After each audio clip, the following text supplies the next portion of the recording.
Hey guys, so we're going to go over the rear foot elevated split squat today.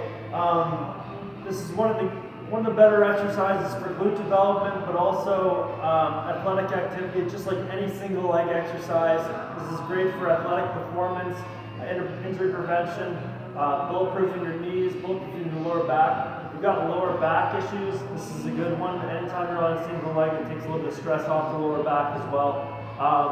For me, I've got some hips that don't enjoy squatting, so this is basically my squat. So for lower body strength, this is the one I use, and it's the one I use with a lot of my clients as well. So it's a really good one. You get a little bit of stretch on the hip flexor, so a lot of people feel this one on the backside quad, the one that isn't working, because they're getting a stretch back there. But we'll go over some technique flaws, some technique, and then some programming implications at the end.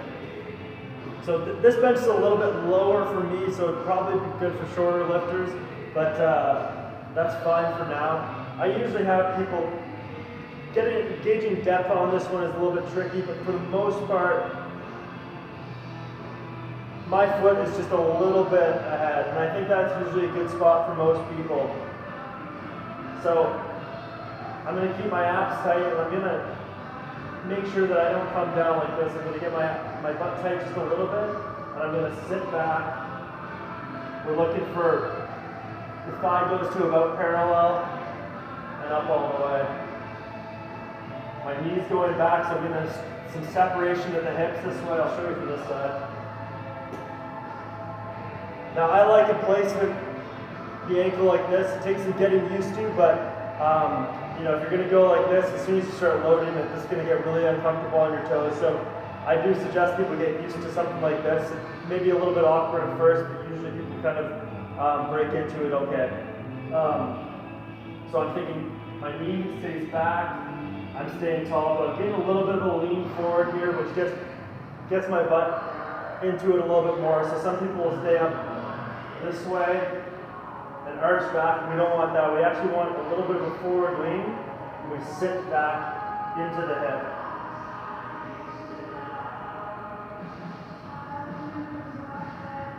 So there's a couple different ways you can load it. I mean, we can use a barbell, put it on our back. We can do a front-loaded grip.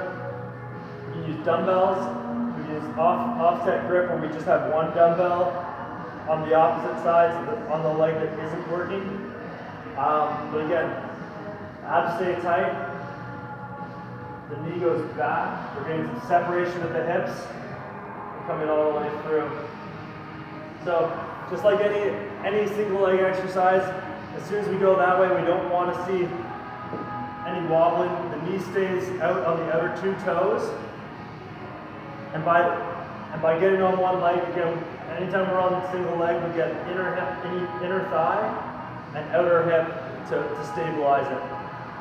So this is a great one for quad development, but also big time glutes. So if you're looking to put more emphasis on your backside, which a lot of people are and a lot of people should be, you actually want to aim for a little bit more. So you may even set just a little bit farther. We still want that bend into the hip, but you can actually go for a little bit more of a parallel, or a shin that's vertical. So we don't want to be way out here, that'll give us more quad. But if you can actually sit back a little bit more and go for a little bit more of a vertical shin position, which can put more emphasis on your backside. And always remember, we don't want to be up here, we want to be bending this way. The other thing that people sometimes do as far as a technique flaw, and this happens with split squatting as well, is they'll kind of keep their hips from separating, so they'll kind of come down like that. So sometimes I'll actually improvising here. So sometimes I'll just grab a pad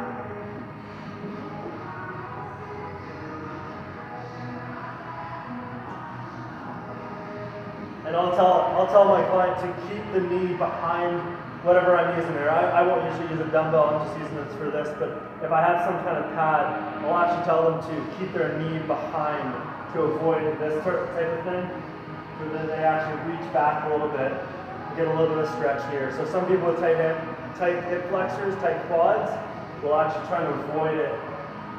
The other thing people will do, and I'll show you from here, is if they do have tight quads, they'll actually come out this way. So you really want to try and keep everything in line and keep this in line as well.